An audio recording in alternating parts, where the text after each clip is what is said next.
हम सभी अपने सौभाग्य की अवश्य सराहना करें। आत्मा की आराधना की वजह से जिन पर्वों को महापर्व कहा जाता है, जिनको पर्वाधिराज कहा जाता है,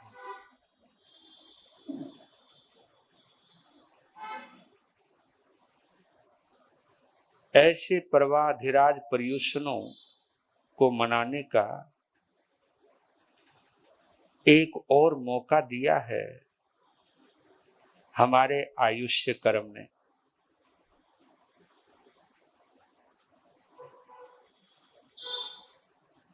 तो इस जीवन पर बलिहारी जाऊं, जिस जीवन ने एक बार पुनः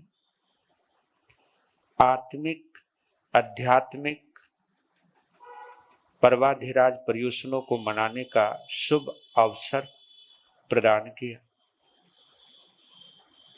भावों में भरते हुए अंतर लोक से, अंतर जगत से जुड़ते हुए, आत्मिक तल का स्पर्श करते हुए, मैत्री भाव में भरते हुए ये मीठी सी प्रार्थना गाकर के अपने जिह्वा को पवित्र करें और इस प्रार्थना के भाव में रमण करते हुए अपने मन को पवित्र बनाएं। अपने समस्त आत्म प्रदेशों को गुंजित करते हुए उनका भावनात्मक स्नान कराएं। यह मैत्री भाव, यह उदारता आपके अंतर के कलमश को धो देगी। अंतर के कलमश को धोने के लिए ही हम सभी पर्वाधिराज पर्युषणों की आराधना करते हैं। ये 7 दिन हमारे प्रिपरेशन के हैं। 8वां दिन हमारे रिजल्ट का है। तैयारी दिल से कीजिए, चाहे जिनवाणी श्रवण करके, चाहे अंतगढ़ सूत्र सुनकर, चाहे प्रार्थना के गीत गाकर, चाहे जप तप दान शील तप भावना की आराधना करके। हम जितने हल्के होते जाएंगे, हम उतने ऊपर उठते जाएंगे। जितने ऊपर उठते जाएंगे उतना ही परम पिता परमात्मा की अनुभूति होने लगेगी। या यूं कहूं, हमारी आत्मिक संपदा में या आत्मिक संपदा से साक्षात्कार होने लगेगा। और यह साक्षात्कार आपके तमस, आपके अंधकार को मिटाने में बहुत काम आएगा। जैसा कि आप सभी को मालूम है कि पर्वाधिराज पर्युषणों में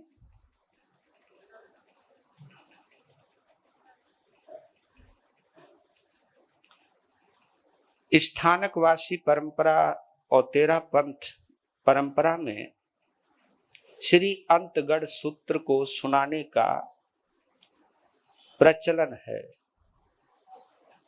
उसी तरह हमारी मंदिर मार्गी परंपरा में श्री कल्प सूत्र को सुनाने की परंपरा है। कल्प सूत्र को वहां मुख्य रूप से माना जाता है क्योंकि उसमें 24 तीर्थंकरों और जैनत्व की साधना के क्या क्या तौर और तरीके हैं और तीर्थंकरों का क्या क्या स्वरूप है, और विशेष रूप से भगवान महावीर स्वामी के जीवन का विस्तृत, उनके भवों का वर्णन है। उनके जन्म 5वें पर्युषण में उन भगवान महावीर का जन्म कल्याणक भी मनाया जाता है पर्वाधिराज पर्युषणों के दौरान। वैसे तो वीर जयंती चैत्र शुक्ला त्रयोदशी को आती है, लेकिन कल्प सूत्र के अनुसार एक पवित्र परंपरा चली आ रही है। अपना अपना दृष्टिकोण है और हर परंपरा का कोई ना कोई उद्देश्य तो है। वो उद्देश्य भगवान से जोड़ने का है और ये भी उद्देश्य उन भव्य आत्माओं से मिलने का है जिन्होंने अपने अंतिम श्वासोश्वास में समस्त कर्मों को नष्ट करके सिद्ध शिला में हमेशा के लिए जन्म मरण से मुक्त हो गए और सिद्ध शिला पर स्थापित हुए। उन सभी पवित्र आत्माओं का यहाँ भावपूर्वक स्मरण किया जाता है। उनका जिक्र करके, उनकी चर्चा करके हम सभी अपने आत्मिक गौरव को, आत्मिक संपदा को समझने की और संभालने की और उसको महसूस करने की एक पवित्र परंपरा है, जिस परंपरा का निर्वहन इन पवित्र 8 दिनों में किया जाता है। लीजिए, आज गज सुकमाल मुनि का कल शुरू किया था वर्णन। कल आधारशिला, आज उनका जन्म और उनके जीवन का कल्याण कैसे होता है उसका वर्णन आता है। पर लेकिन पहले भगवान की मूलवाणी में बड़े इत्मीनान से, मैं कोई स्पीडली तो पढ़ता नहीं, मेरा मेन मुख्य उद्देश्य है कि भगवान की ये जो मूल वाणी है इसको आप देखते जाओ और पढ़ते जाओ। आपका उच्चारण भी साथ साथ हो सकता है, इसलिए स्पीड से, तीव्र गति से नहीं पढ़ता हूं। एक ही उद्देश्य है कि भगवान की ये मूल वाणी आपकी जिह्वा के जरिए आपके जीवन तक पहुंच जाए, आपके जीवन को स्पर्श कर जाए, आपके आत्म स्थल को छू जाए। यही एक पवित्र उद्देश्य है। और ये शब्द जो हैं मूल वाणी के अपने आप में बहुत चमत्कारी हैं। अगर आप महसूस करो तो ये जो मूल पाठ है, इन मूल पाठों की रक्षा केवल मनुष्य नहीं, देवी देवता, सम्यक्त्वी देवी देवता इस मूल पाठ की रक्षा करते हैं, इससे जुड़े हुए हैं। तो आपकी पवित्रता, आपका उल्लास जितना गहरा होता जाएगा, आप जो भी पूरे ब्रह्मांड में पॉजिटिव एनर्जी है, जिनको हम सम्यक देवी और देवता कहते हैं, उनके कांटेक्ट में आप डायरेक्ट आते हो। इसलिए इस मूल पाठ का इसलिए महत्व है। इसी के लिए ही, यानी अंतर्गत सूत्र पर ही मैं पूरा फोकस रखता हूं पूरे प्रवचन का। मैं इधर उधर अन्य कोई विषय नहीं लेता हूं। मेरा मकसद एक है कि ये जो चेतना है आपकी चेतना तक पहुंच जाए, जो भगवान की देशना है वो आपकी चेतना का स्पर्श कर जाए। यही एक उद्देश्य है और इस उद्देश्य में आपका उल्लास मेरा सहयोगी बन सकता है। और ये मेरा ही सहयोग नहीं करोगे, आप जिन शासन का सहयोग करोगे, आप अपनी आत्मा का सहयोग करोगे, आप अपनी आत्मा की निर्मलता में लाने के लिए एक सुंदर पवित्र पुरुषार्थ करोगे। तो इसलिए बोलिए बड़े प्यार से, शासनपति भगवान महावीर। और जो भी पवित्र आगम आपके कर कमलों में है, पहले उसे भावपूर्वक हम नमन करते हैं। आप चाहे उस चीज को मानो या ना मानो, लेकिन जब भी आप किसी से मिलो और उससे दूर हो तो एक शब्द का प्रयोग जरूर किया करो कि भाई, मैं जितनी देर आपके पास रहा, इतनी देर में मेरे व्यवहार से कोई भी आपको थोड़ी भी पीड़ा हुई हो, उसके लिए मैं क्षमा याचना करता हूं। ये शब्द जरूर बोलना चाहिए। ये नहीं हाय बाय, मैं चला, तू पढ़, तू जा, नहीं। ये कहीं ना कहीं हमारा विवेक, ये जिन शासन हमें पग पग पर, बल्कि हमारे यहाँ तो ये है कि रास्ते में सफर करके अपने घर पर पहुंचे हों तो आपको इच्छा कारण का पाठ पढ़ना चाहिए कि रास्ते में मेरे से किसी भी प्रकार की जीव की विराधना हुई हो तो उन सभी चीजों के लिए मैं क्षमा याचना करता हूं। इच्छा कारण का पाठ बहुत जरूरी है। स्थानक में आओ तब भी, घर पर जाओ तब भी, क्योंकि रास्ते में भूल होनी ही है। और माफी वही मांगता है जो हलुकर्मी है। हलुकर्मी यानी जिसको किसी के दर्द का एहसास है, किसी के दर्द का अनुभव है, वो माफी मांगता है। और ये एहसास हमें हर पल रखना चाहिए। ये जिन शासन कहता है। इसलिए तो कहता हूं कि जिन शासन की एक ही विशेषता है, उस विशेषता का नाम है संवेदनशीलता। क्या बोला मैंने? संवेदनशीलता। आपके अंदर जितनी संवेदना होगी, जितनी संवेदनशीलता होगी, आप अंतर से उतने ही निर्मल होंगे।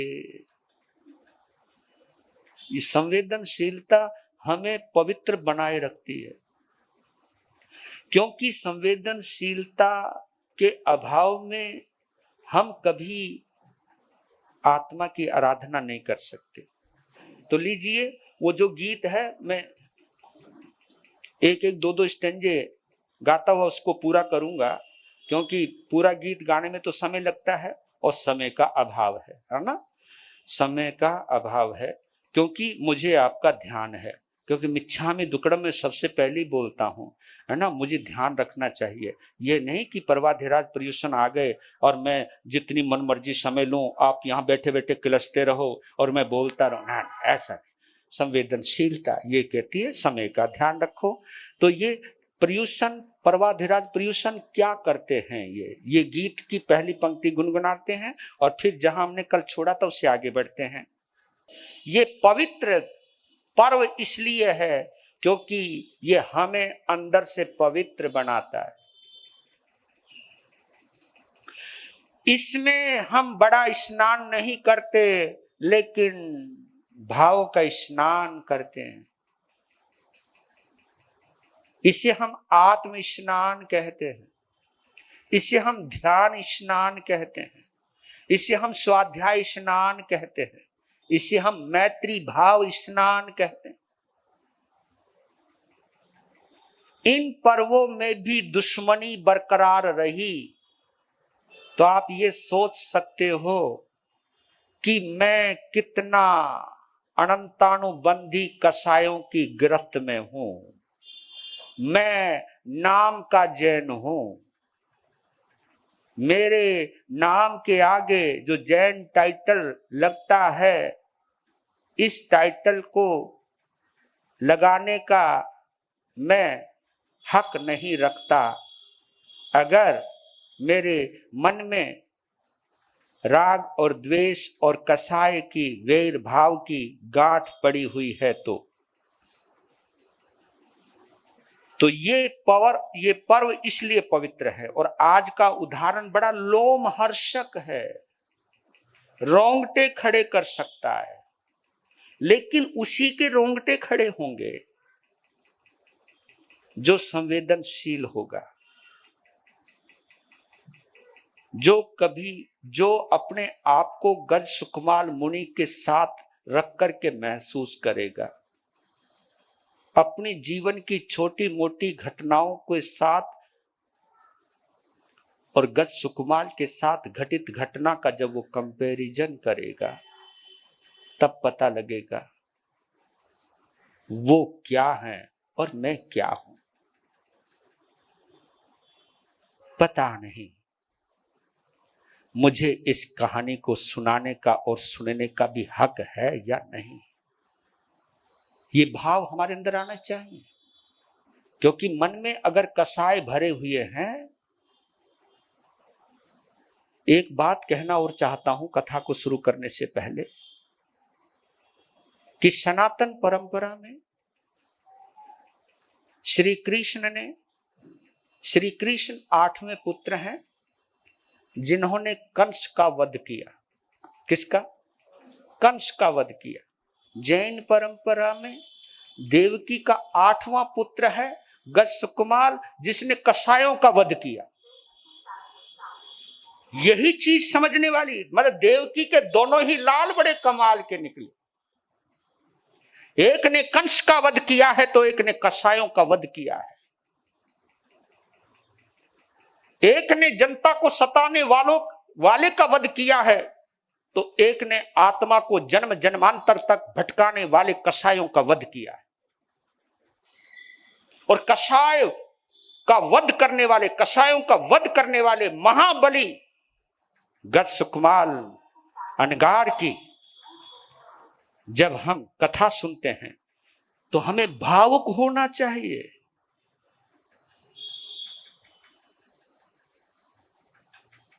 हमें अपने विरोधियों की गलतियों को माफी नहीं बल्कि भूल जाना चाहिए, ये प्रेरणा लेनी चाहिए। इसलिए आपको संवत्सरी से पहले ये कथाएं क्यों सुनाई जाती हैं? ये कथाएं इसलिए सुनाई जाती हैं कि संवत्सरी से पहले इन कथाओं को सुनते सुनते सुनते सुनते अपने अंदर के गंदे विचारों की जितनी भी परतें हैं वो हटती जाए, घटती जाए, आत्मा निर्मल होती जाए। और जब संवत्सरी आए, आपके दुश्मन ने कितना भी बुरा क्यों ना किया हो, उसके चेहरे को देखकर आपके अंदर प्रेम उभर आए। ये है इस कथा को, इस आगम को सुनने का लाभ। अगर भाव में निर्मलता नहीं आती है तो बुरा ना मानो। एक बात मैं अपने लिए भी कहना चाहता हूं, आप लोगों के लिए भी कहना चाहता हूं कि हम इस आगम की असाधना कर रहे हैं, ये हमें मान के चलना चाहिए। हम इस आगम की क्या कर रहे हैं? असाधना कर रहे हैं, विराधना कर रहे हैं। इतनी पवित्र वाणी सुनने के बावजूद भी मेरे अंदर पवित्रता नहीं आई है तो धिक्कार है। फिर मुझे महावीर का अनुयायी कहने में शर्म आनी चाहिए। मुझे खुद स्वयं विचार करना चाहिए कि मैं महावीर का अनुयायी हूं या नहीं। तो लीजिए, सबसे पहले हम नमन करते हैं आर्य जंबू स्वामी को कि जिनकी जिज्ञासा ने भगवान के मुख से निर्झरित अवतारित आगम गंगा को पुनः उतरने का अवसर प्रदान किया। और उनकी वजह से हमारे पास ये आगम निधि उपलब्ध है। इसलिए हम हृदय से नमन करें आर्य जंबू स्वामी को कि प्रभु आप अंतिम केवली हो, लेकिन भगवान की अंतिम देशना को, उनकी समग्र देशना को जाने से पहले हमें जो उपहार स्वरूप देकर के गए हो, इसका हम जिंदगी भर कभी आपका उपकार नहीं भूल पाएंगे।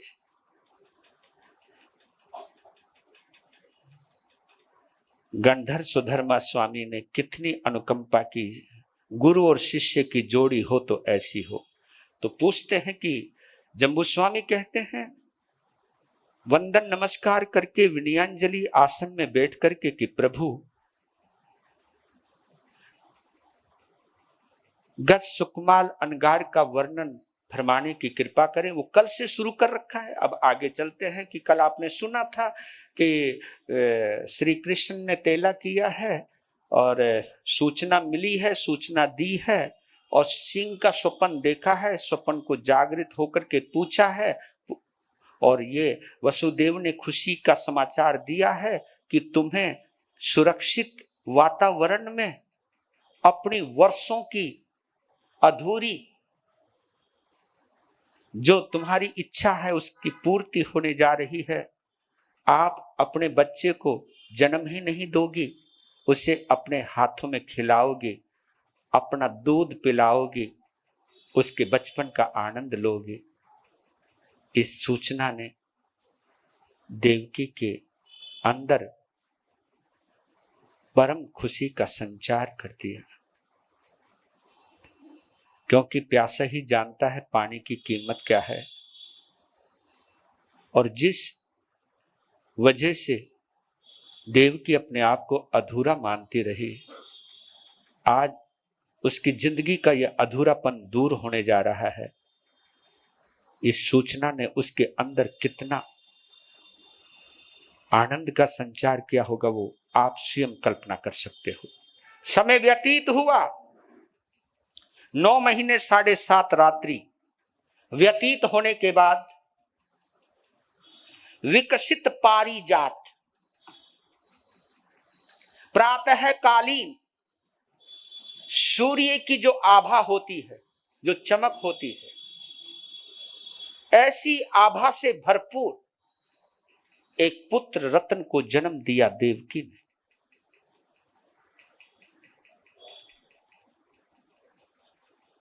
जिस वक्त वो मां के पेट से जन्म लेने के बाद, स्वच्छ होने के बाद जैसे वो पालने में आए हैं, तो क्या किरणें निकल रही हैं, क्या आभा फूट रही है,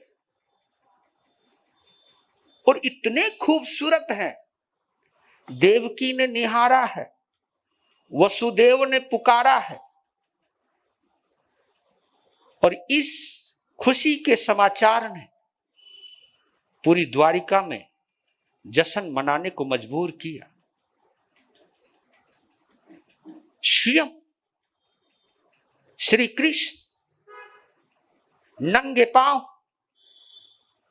अपने छोटे भाई की एक झलक लेने के लिए दौड़े दौड़े आए हैं,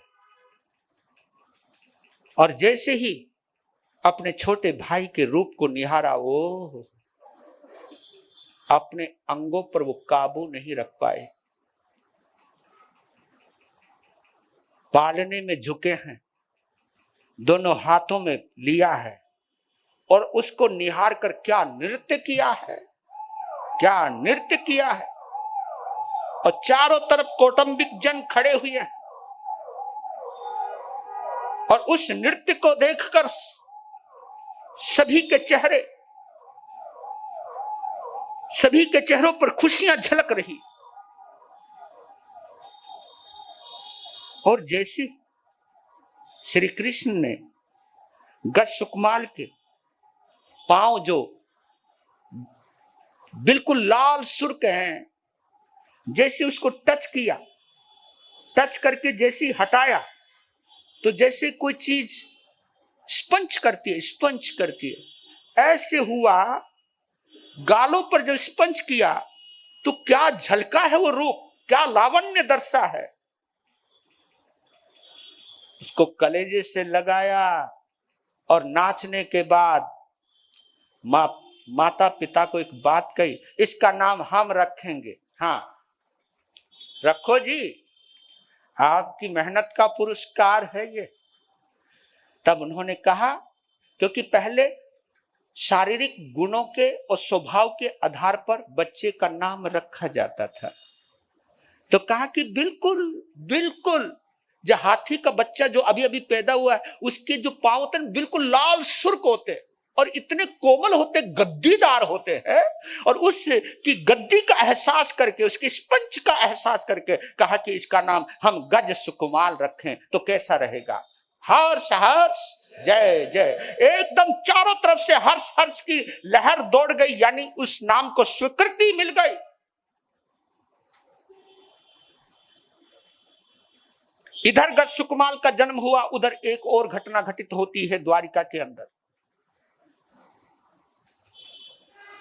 द्वारिका का प्रकांड पंडित महाविद्वान सौमिल ब्राह्मण,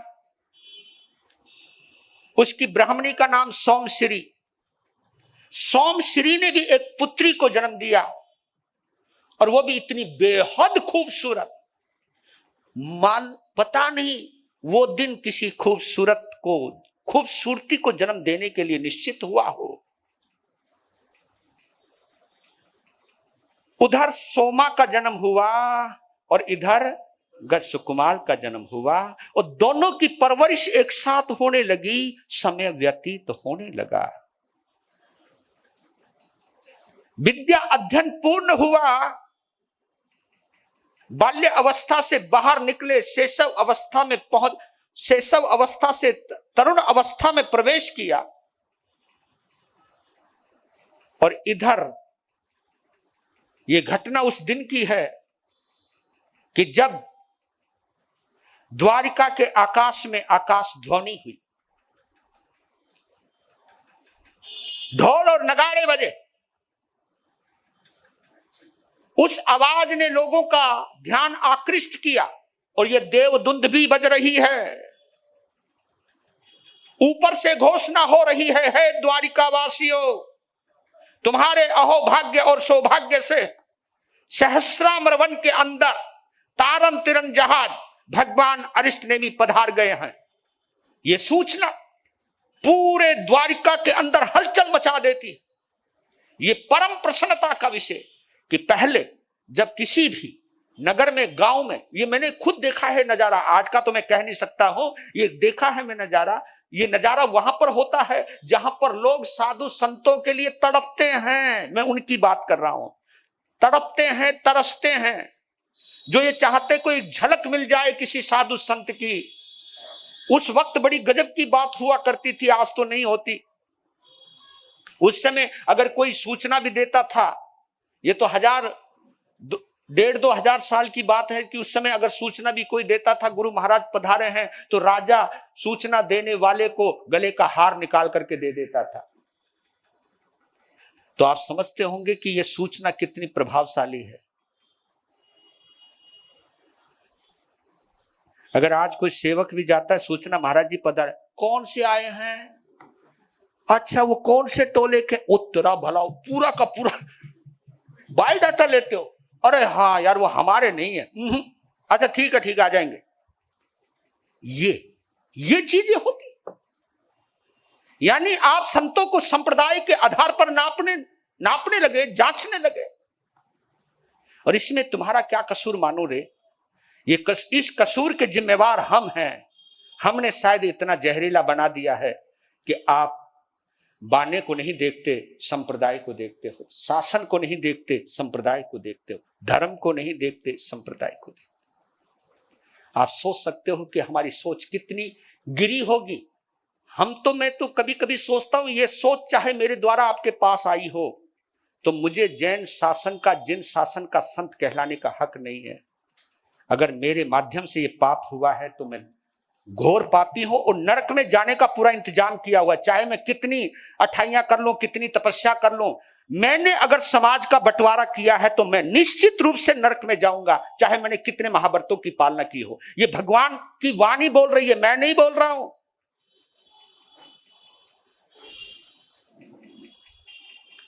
तो इस समाचार ने लोगों में बिजली सी दौड़ा दी। श्री कृष्ण के कानों में जब यह आवाज पड़ी तो मालूम है उनको कितनी खुशी हुई होगी। स्नान किया, संदेश भिजवाया है अपने भाई के पास, सुकुमार के, देख आज तुम्हें क्या दिखाऊंगा, आज तुम्हें उनके दर्शन कराऊंगा जिनको देखने के बाद नजर हटती नहीं। अब यहां पर एक विचारणीय प्रश्न तो है, अगर श्री कृष्ण की जगह तुम होते और तुमको यह पता होता कि उनके दर्शन करेगा और वो घर बार छोड़ देगा, तुम क्या करते? बताओ भाई। बच्चे को पहली बात तो सूचना नहीं देते, अगर सूचना मिल जाती तुमको तो तुम कहते बच्चा तुझे आउटिंग पे जाना है ना, कहीं पिकनिक पे जाना तो ले बच्चा, ये टिकट ले, घूमिया, देख तेरा बाप कितना तेरे पर निछावर हो रहा है।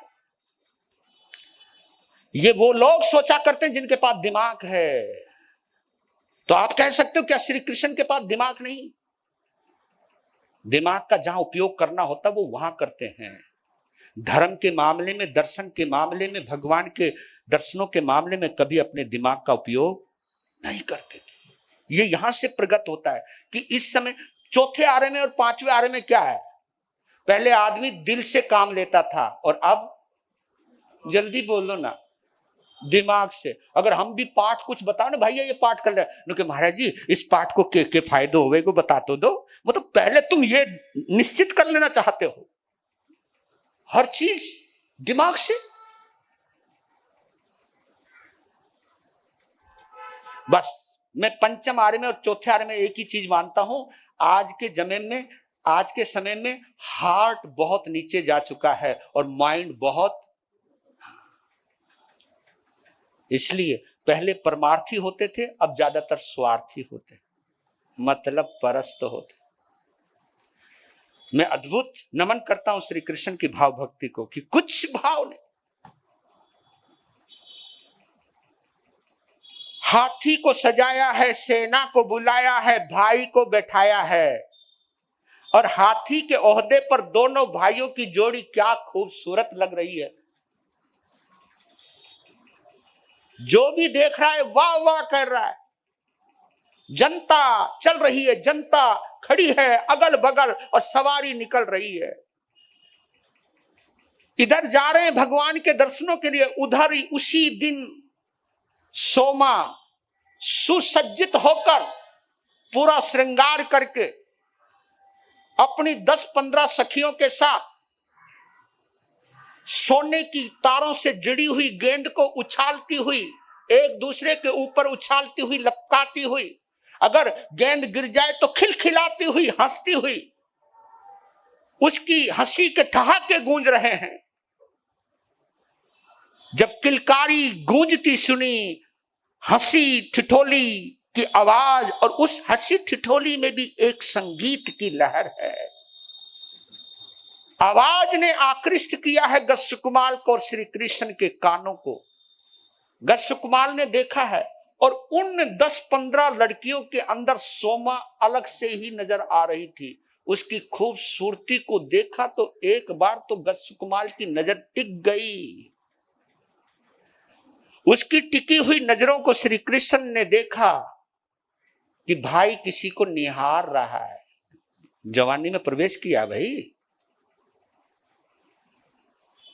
और फिर जिसको निहार रहा है तो निहारते निहारते फिर सामने देखा सोमा को, और सोमा की खूबसूरती को देखकर स्वयं कृष्ण विस्मित हो गए।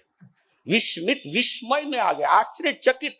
उस वंडरफुल ब्यूटी को देखते ही एकदम भोचंक रह गए, और एकदम उस सोमा को देखते निश्चित कर लिया, बुला लिया कौटुंबिक पुरुष को जो उनके साथ चल रहे था। कहा ये लड़की किसकी है?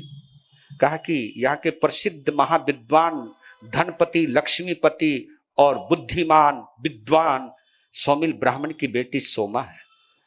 ऐसा है, तुम जाओ और मेरी ओर से झोली फैलाना कि वासुदेव श्री कृष्ण ने आपकी पुत्री को अपने छोटे भाई के लिए मांगा है। अपने भाई की खुशी के लिए मुझे कहीं भिखारी भी बनना पड़ा तो मुझे कोई गुरेज नहीं है। उधर वो गए।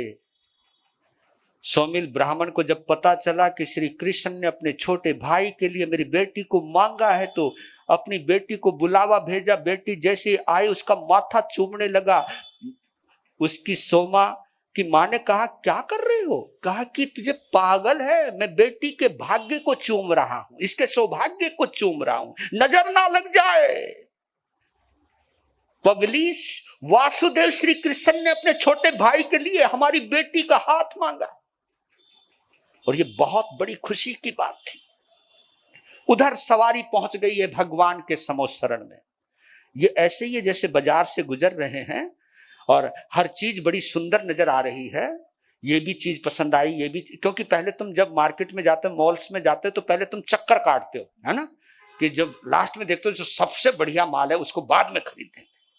तो शायद मुझे भी यही कल्पना हो रही है कि गस्सुकुमाल दुनिया को देखता हुआ, दुनिया के चेहरों को देखता हुआ जब भगवान के समोत्सरण में पहुंचता है, और समोत्सरण में जब प्रभु अरिहंत परमात्मा अरिष्ट नेमि का जब चेहरा देखता है, ओए, ये क्योंकि ये सब अंतर का कनेक्शन है। पहले तो उस सभा को देख, उस समोत्सरण को देखकर दिल दीवाना हो गया, ये दिल उन्हीं का हो गया। और जब वाणी सुनी तो रही सही कसर निकल गए। वो इतने मस्त हो गए कि प्रवचन कब खत्म हुआ उन्हें पता ही नहीं चला, उसमें डूब गए। जबकि श्री कृष्ण एक रथ को छोड़कर वापिस आ गए कि भाई को ध्यान में आनंद आ रहा है, इसलिए इनका ध्यान भंग नहीं करना, इनको आनंद लेने दो। आ गए। उनके जाने के बाद जब ध्यान खुला गस्स कुमार का, ऐसा लगा कि जैसे किसी अनंत लोक से वापिस लौट कर के आए हों। भगवान को जब निहारा, एकदम खड़े हो गए, कहा, प्रभु मैंने जीवन में कभी भी इतने आनंद का अनुभव नहीं किया, मैं आपके चरणों में दीक्षा लेना चाहता। भगवान ने एक ही बात कही, आहा सुहम देवानी प्रिय। माता पिता की आज्ञा, रथ पर बैठकर आए, इठलाते हुए आए, नाचते हुए आए। देवकी और वसुदेव ने देखा आज गस्स कुमार बहुत प्रसन्न है, कदमों में जान है, चाल है। क्या हुआ, क्या मिला? सब कुछ मिला। आज मुझे त्रिलोकी नाथ मिले। और मां, मैंने तुम्हारी गोद का जो आनंद लिया, मैं पहले सोचा करता था जो आनंद आपकी गोद में है वो आनंद कहीं आ नहीं सकता, लेकिन आज महसूस हुआ मां तुम्हारी गोद से भी ज्यादा आनंद भगवान अर्शनेमी के समोसरण रूपी गोद में जो आया है। बस मां, अगर तू मुझे प्यार करती है ना, अगर तू मेरा हित चाहती है, तुझे अगर मेरे से सच्ची मोहब्बत है, तो मुझे साधु बनने की इजाजत देते। हाय, अब लगा धक्का। पहले तो बड़ी खुश नजर आ रही थी, उनका आज पता नहीं क्या मिल गया, है ना। ये है बड़ी गजब की बात, है ना। दूसरे परिवार का साधु बने तो आप कहते हो धन्य हो तुम्हारे माता पिता को, और जब तुम्हारा बने दूसरे का तो धन्य हो, अपना बने। चलो, अब लगा धक्का, होए होए होए, मां तो वहीं बेहोश होगी। वसुदेव ने बुहारा, पुचकारा, पानी का छिड़का दिया। तू क्यों मैं नहीं रहूंगी अपने बेटे के बिना, मैं कौन सा रहने वाला हूं। और ये सूचना इस कदर भागी श्री कृष्ण के कानों में पहुंची तो वो भी पागल से हो गए। वो भी दौड़ते हुए आए और अपने भाई के गले लगकर कहा कि मैं क्या सुन रहा हूं, तू साधु बनेगा? हां, तुम तो भैया ऐसे बोलो जैसे साधु बनना कोई पाप है। नहीं नहीं नहीं, नहीं पाप नहीं, पर लेकिन भैया तुझे अभाव, क्या अभाव है यहाँ, क्या कमी है, मतलब क्या कमी है, क्या अभाव है? कहा कि भैया दीक्षा अभाव का नाम नहीं है, दीक्षा स्वभाव का नाम है। यह आत्मा का स्वभाव, अभाव का नाम नहीं, स्वभाव का नाम है दीक्षा। यह आत्मा का स्वभाव है दीक्षा लेना। यह आत्मा का स्वभाव है कर्म से मुक्त होना। यह आत्मा का स्वभाव है मोहनीय कर्म की गिरफ्त से दूर होना। यह आत्मा का स्वभाव है संसार के कैद खाने से मुक्त होना। हर तरीके से समझाए, मैं तेरे लिए ये करूंगा, मैं तेरे लिए ये करूंगा, तेरे लिए ये करूंगा, नहीं माना। फिर आखिरी हथियार अपनाया। माता पिता के कान में श्री कृष्ण ने बुदबुदाया, कहा कि मैं आखिरी हथियार फेंक रहा हूं, चाहे इसमें मेरी गद्दी भी दांव पर लग जाए, मुझे मंजूर है। कहा कि बोलो कि मैं अपने भाई को राजगद्दी पर बैठाऊंगा, क्योंकि श्री कृष्ण जानते थे ये गद्दी बड़ी गजब की है, इसके ऊपर जो बैठ जाता है ना वो उतरने का नाम ही नहीं लेता। हाँ, क्योंकि हर इंसान अपने से कंपैरिजन करता है, हर इंसान अपने से ही तुलना करता है। कहा कि इसको एक बार वहां बैठाता हूं, फिर देखता हूं गद्दी का क्या चमत्कार है, सब निकल जाएगा। कहा कि भैया एक ख्वाहिश है मेरी, एक बार जिस गद्दी के ऊपर मैं बैठता हूं, तीन खंडाधिपति वासुदेव की गद्दी पर मैं बैठता हूं, आप बैठो एक बार। कहा कि कोई बात। तो वो बैठते हैं। बैठने के बाद सारी जनता अपना मुकुट दिया, उनको पहना दिया। पहनाने के बाद बोले, अब बताओ हमारे लिए क्या आज्ञा है। तब जवाब दिया, हमारी दीक्षा की तैयारी करो। श्री कृष्ण सोचा, भाई इसके ऊपर किसी का कोई असर नहीं। तब दीक्षा की तैयारी होती है और दीक्षा बड़े धूमधाम से होती है। आखिरी वक्त जब होता है आज्ञा देने का वक्त, तब मां ने एक बात कही, बेटा जब आज्ञा दी तो आपने वो शब्द सुना होगा, आज्ञा देते वक्त मां ने कहा, बेटा मैं तेरे से कुछ नहीं मांगती, लेकिन आज तू जब संत बन ही रहा है तो आज मेरे से एक वचन दे। संत बनकर ऐसी करनी करना कि दोबारा किसी और को मां मत बनाना, दोबारा किसी और को मां मत बनाना। क्योंकि मैं जानती हूं एक दिल का टुकड़ा जब मां से दूर होता है तो किस तरह वो रोती है। ऐसे किसी और मां को मत रुलाना, मैं ही तुम्हारी आखिरी मां कहलाऊं। कहा कि मंजूर है। दीक्षा हुई। दीक्षा के बाद सब वापिस। दोपहर का वक्त हुआ, शाम का वक्त होने आना, अपराह्न बोलते हैं उसको, 3 बजे का समय हुआ होगा। उस समय माँ बाप की आवाज और कहना की आवाज गूंज रही है। पहुंच गए भगवान के पास। कहा कि अगर आपकी आज्ञा मिल जाए प्रभु, तो मैं महाकाल शमशान में एक रात्रि की 12वीं भिक्षु प्रतिमा करना चाहता हूं। तो भगवान ने क्या कहा, आहा सोहम देवानोपि। आज्ञा मिलने के बाद महाकाल शमशान में आते हैं। जगह को परिमार्जित किया कि अगर मुझे लघु शंका हो जाए, दीर्घ शंका हो जाए तो मुझे कहां करना है। उस जगह को देख लिया और एक द्रव्य, एक पदार्थ के ऊपर, एक पत्थर के ऊपर अपनी नजर टिका दी और एक संकल्प लिया कि चाहे कितना भी कष्ट आ जाए, मैं इस पदार्थ के ऊपर जो मैं नजर लगा रहा हूं उससे मैं नजर नहीं हटाऊंगा। ये 12वीं भिक्षा प्रतिमा होती है, बड़ी कठिन होती है, एक रात की होती है और ये फलदायी होती है। ये पार भी कर सकती है, बेड़ा पार भी कर सकती है और बेड़ा गर्क भी कर सकती है, दोनों ही कर सकती है। संतुलन बिगड़ जाए तो पागल हो जाता है, संतुलन सज जाए तो पार हो जाता है। ये खेल है भैया, ये जीवन की साधना का खेल है, ये हर किसी के बस की बात नहीं। और ये संकल्प लिया है। जिस पल सुकुमार की दीक्षा हो रही थी, उस वक्त सौमिल ब्राह्मण यज्ञ सामग्री लेने के लिए, खुशी थी उसको, यज्ञ सामग्री लेने के लिए बाहर गया। जिस समय वो वापस लौटा तो संयोग से रास्ता वहीं से निकला जहां पर गज सुकुमार अनगार ध्यानस्थ खड़े थे। उधर सूर्य छुपने की तैयारी कर रहा है,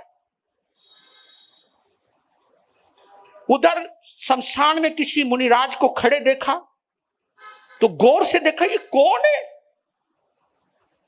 देखती पहचान लिया, अरे ये तो हमारे होने वाले दामाद गज कुमार।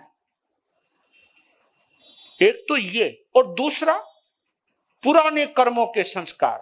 देखो ये पिंडा नहीं छोड़ते किसी के, सब कुछ कारण बन जाते हैं। उनको देखते इतना क्रोध आया, बेतहाशा, कंट्रोल नहीं रख पाए।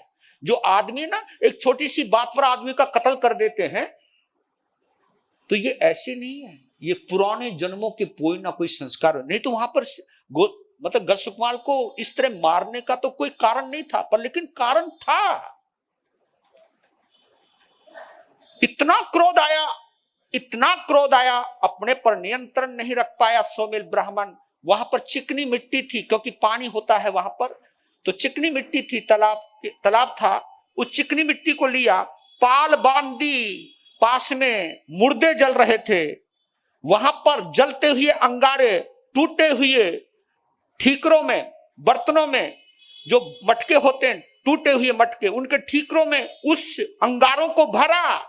और देखो इतनी फास्टली कर रहा है ये काम, अंगारों को भरा और वो अंगारे गज सुकुमार के टाट पर डाल दिए, सिर पर डाल दिए।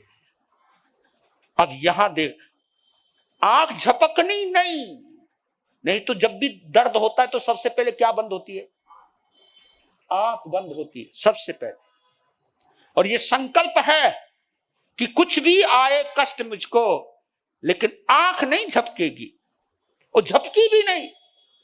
सिर जलने लगा, सिर जलते जलते, भाव तो वैसे ही निर्मल हो चुके थे, निर्मल भाव में ज्ञान बढ़ने लगा, उन्हें नजर आने लगा 99 लाख भाव पहले। ओए होए होए होए, कितने? 99 लाख भाव पहले सौमिल ब्राह्मण एक देवरानी का पुत्र था, और मैं उसकी जेठानी थी। उस देवरानी को पुत्र की वजह से उसका सम्मान बढ़ गया था, मेरा अपमान होने लगा था। देवरानी को जरूरी कार्य के लिए अपने पीहर जाना पड़ा। उसके बीच में उसके पुत्र को सिर की एक बीमारी हो गई थी, फोड़ा हो गया था, जिसकी वजह से उसका सिर बहुत पिलपिला हो गया था। अपने बच्चे को ले जा नहीं सकती थी, पीहर उसका जाना जरूरी था। जेठानी को कहा कि बहन, हो सके तो मेरे बच्चे को संभालना, क्योंकि इस बच्चे को मैं ले जा नहीं सकती।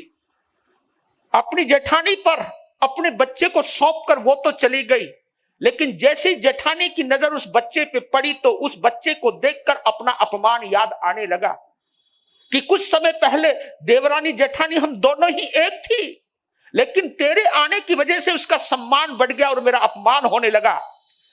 मेरे अपमान के बीच में तू ही सबसे बड़ी चीज है, तू ही सबसे बड़ा कारण है। जैसे ही वो भाव उमड़ने लगे तो नफरत इतनी बढ़ चुकी थी कि इसको मार दूं। मारने के लिए उसने उड़द की रोटी बनाई, एक मोटी सारी, और इतनी गर्मा गर्म रोटी बनाई, उसके पिलपिले सिर के ऊपर वो रोटी थाप दी, बांध दी। जैसी वो रोटी सूखने लगी, चमड़ी जलने लगी और बच्चा तड़पने लगा, और तड़प तड़प कर बच्चे ने जान दे दी। वही जेठानी का जीव गस्सुकुमाल बना 99 लाख भाव के बाद, और वही बच्चा सौमिल ब्राह्मण बना। ये सब कुछ, और वो उसमें इतना डूब गए, भाव बिगड़े ही नहीं, संभाव में आ गए, और इतनी देर में मोहनीय कर्म नष्ट हुआ, केवल ज्ञान प्रकट हुआ, और वो मुक्ति के अंदर चले गए। देखते देखते महाकाल शमशान निर्वाण स्थली में तब्दील हो गई, और ये सब कुछ हो गया, पता भी नहीं चला। दूसरे दिन श्री कृष्ण पता नहीं सुबह सुबह बड़े प्रसन्न हुए, सोचने लगे कि आज विधि सहित अपने छोटे भाई को वंदन करूंगा, क्योंकि उन्होंने जो सत्ता का मोह, सुख ऐश्वर्य का मोह, सुख साधनों का मोह त्याग किया, वो वास्तव में वंदनीय है। बेशक मेरे से छोटा है, लेकिन मेरे लिए वो पूजनीय है, और मैं स्वयं उन्हें वंदना करूंगा। तो नहा धोकर के तैयार हुए और पूरी सेना लेकर के चले हैं। आज जैसे वो चलने लगे तो रास्ते में एक नजारा मिला कि एक बुजुर्ग आदमी, जिसकी 90 कोण पर कमर झुक चुकी है, और एक बहुत बड़ा ईंटों का भंडार, उसमें से एक ईंट उठा रहा है, अपने घर में रख रहा है, फिर आ रहा है, एक ईंट उठा रहा है। तब सोचने लगे श्री कृष्ण कि इतना बड़ा ईंटों का ढेर, इसको ढोते ढोते कहीं ये खुद ही ना ढह जाए, ये खुद ही ना मर जाए। तो उसके ऊपर दया आई। ईंटों का ढेर इतना बड़ा था, ओहदे के ऊपर बैठे बैठे 2 ईंट उठाई और उसके आंगन में डाल दी। पीछे हजारों की संख्या में जो लोग आ रहे थे, सभी ने एक एक ईंट उठाई, और सभी ने देखते देखते वो ईंटों का पहाड़ जैसा भंडार उसके आंगन में पहुंचा दिया, और वो बुजुर्ग दुआएं देने लगा, वाह कृष्ण, वाह कृष्ण, वाह कृष्ण।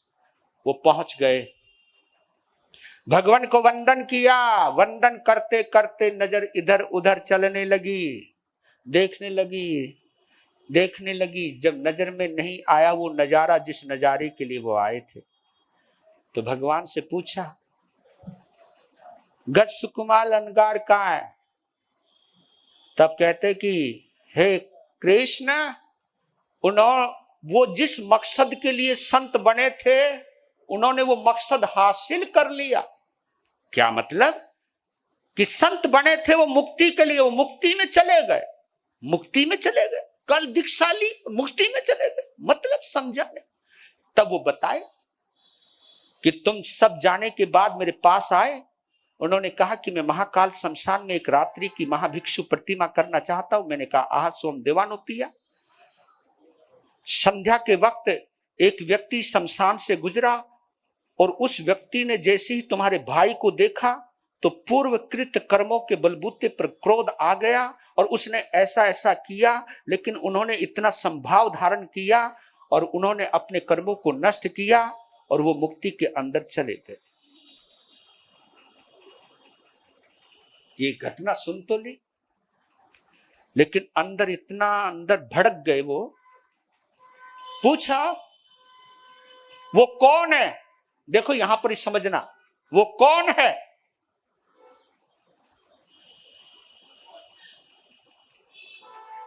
जिसने मेरे भाई को अकाल में काल के गाल में पहुंचा दिया उसे मैं छोड़ूंगा नहीं। इतना क्रोध करने लगे। श्री कृष्ण ने कहा, श्री कृष्ण को देखो, यह है जैन शासन का सौंदर्य। कहने लगे कि श्री कृष्ण तू उसके ऊपर गुस्सा मत कर, उसने तुम्हारे भाई का बुरा नहीं किया बल्कि भला किया है। भला कैसे? ऐसे जो अभी आप करके आ रहे हो। कौन सा? कि आपने एक ईंट उठाई उस बुजुर्ग के लिए, सारी ईंट उठा दी सभी ने, वो पता नहीं ईंटों का ढेर उठाते उठाते खुद ढेर हो जाता, लेकिन तुम्हारे एक सहयोग के कदम ने उसका कितना सहयोग कर दिया। सेम वही सहयोग किया है उस व्यक्ति ने तुम्हारे भाई के साथ। वो तुम्हें दुआ दे रहा है, आपको भी दुआ देनी चाहिए कि तुम्हारे भाई का जन्म मरण का चक्कर ही खत्म कर दिया। यह है जैन शासन, यह सिखाता है। इस कथा को सुनने वाले पढ़ने वाले ये कभी समझ नहीं पाएंगे, हम भी नहीं समझ पाते जी। कोई हमारा बुरा करे तो हम अनंतानुबंधी का कसाय बांध के बैठ जाते कि उसने ऐसा किया मेरे साथ, जब तक मैं बदला नहीं ले लूंगा तब तक मैं छोड़ूंगा नहीं। लेकिन ये कथा क्या बोलती है? तब ये सब सिलसिला बात सुने तो कहा कि उसको मैं पहचानूंगा कैसे, जिसने इतना उपकार किया। वो बोल रहे भगवान क्या कि मन में गुस्सा है, पर कहा कि मैं पहचानूंगा कैसे? पहचानना मुश्किल नहीं। जब तुम लौट कर वापिस जाओगे तो एक व्यक्ति तुम्हें देखकर वही खड़ा का खड़ा रह जाएगा और उसी वहीं उसकी हृदय गति बंद हो जाएगी और वो वहीं पर ढेर हो जाएगा। उसको देख लेना, वही आपके भ्राता श्री को मुक्ति में पहुंचाने में सहयोगी हुआ है। बंधन किया चले आए। उधर सोमिल ब्राह्मण को पता लग गया कि श्री कृष्ण भगवान अरिष्टनेमी के चरणों में दर्शन करने गए हैं। ये सूचना उसके लिए खतरे की निशानी थी। कहा कि गयो गयो ठाकुर तू तो, वहां कुछ छुपा नहीं और यहां कुछ बचा नहीं, निकल ले। अब वो अपराधी हमेशा पतली गली से भागता, अब वो भागने लगा कि यहां रहना नहीं, भागने लगा। और देखो जहां की मृत्यु निश्चित होती है ना, बंदे को वहीं लेकर के आती है। उस चौराहे पर ले आए, उस सोमिल ब्राह्मण को भागता भागता चौराहे पर आ गया और वो सामने से श्री कृष्ण आ रहे थे। नजर मिली, आपस में नजर मिली, नजर बंद हो गई, वहीं गिर पड़े। गिरते पता लगा ओ तेरे की सोमिल ब्राह्मण। तो उस जगह को गंगा जल से धुलवाया, वहां से उसको हटवाया और उसके बाद ये 8वां अध्ययन, फिर 9वां 10वां 11वां 12वां 13वां, जिसमें कुछ अध्ययन बलदेव के हैं, धारणी के हैं, कुछ वसुदेव और धारणी के हैं। अनादृष्टि तक ये अध्ययन 13 अध्ययन इस प्रकार पूर्ण हुए।